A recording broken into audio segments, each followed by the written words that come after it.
They lost Ekeler. Would you like to know who their other running backs are in the room? It's Isaiah Spiller and Elijah Dotson. Yeah, not much work to work with. Who are we talking about here?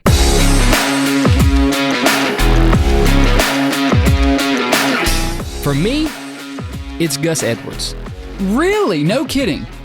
But look, this is why. So he's obviously got the Harbaugh connection, right? So he went from playing from one Harbaugh to the other. This offense is going to be a powerhouse team. I think Harbaugh is really going to open up what we think Herbert should have been the past 4 years he's been in the league. They lost Ekeler. Would you like to know who their other running backs are in the room? It's Isaiah Spiller and Elijah Dotson. Yeah, not much work to work with. Who are we talking about here? So this team went out and located a running back who didn't cost him that much, and also a 2-year deal, $6.5 million. Like, for a running back, that's really not that much.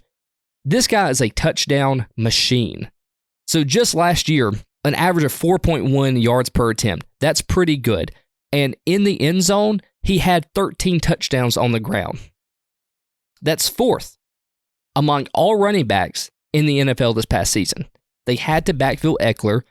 And when you look at just financial, like, this was the best bang for your buck that they probably could have gotten. Right. I don't think this team is going to be as run heavy or dump off heavy with like they were with Ekeler under Harbaugh's leadership. I think this is going to be a middle of the field strike, quick pass, slants. I think this is kind of how the team's going to function under Harbaugh.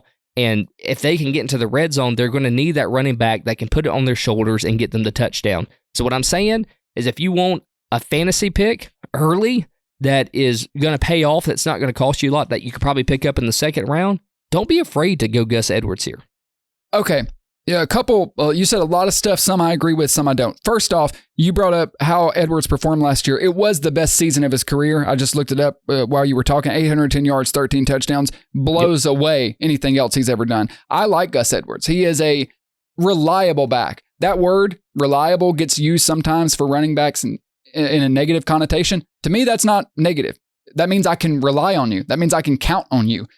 I disagree when you say that it's not going to be a run-heavy dump-off team like it was. They are not probably going to use the running backs in the pass game like they did that with Ekeler, but that's all Ekeler is now. He can't run through the tackles anymore. He is just a pass-catching back. That's kind of why Washington got him. But Harbaugh loves ground and pound football. That's what Michigan was. It's going to be ground and pound, short passing, kind of that West Coast offense mixed with punching you in the mouth. That's why he loves to build the trenches out. That's what they're going to be looking to do. I think they'll be adding another running back. I don't know who it will be, whether they get one in the draft or they try to get another guy later on. But even when you look at the contracts, Austin Ekeler, he got signed 2 years, $11.43 million. Gus Edwards got signed 2 years, $6.5 million. So it's a cheaper deal for arguably a better player, if not a better player, then better suited to their needs at this time. And last point, what you just said, just talking about the contract in general, the Chargers were in such a bad situation. They were in cap hell. They had to make moves to rectify that. This was one of those moves, but I also think it makes the football team better under Harbaugh's identity. Whether or not they are a ground and pound or dump off pass team, having a running back of Gus Edwards' potential in the red zone is really going to help down the stretch. I'm calling my shot now. I think this is going to be a huge addition to the Chargers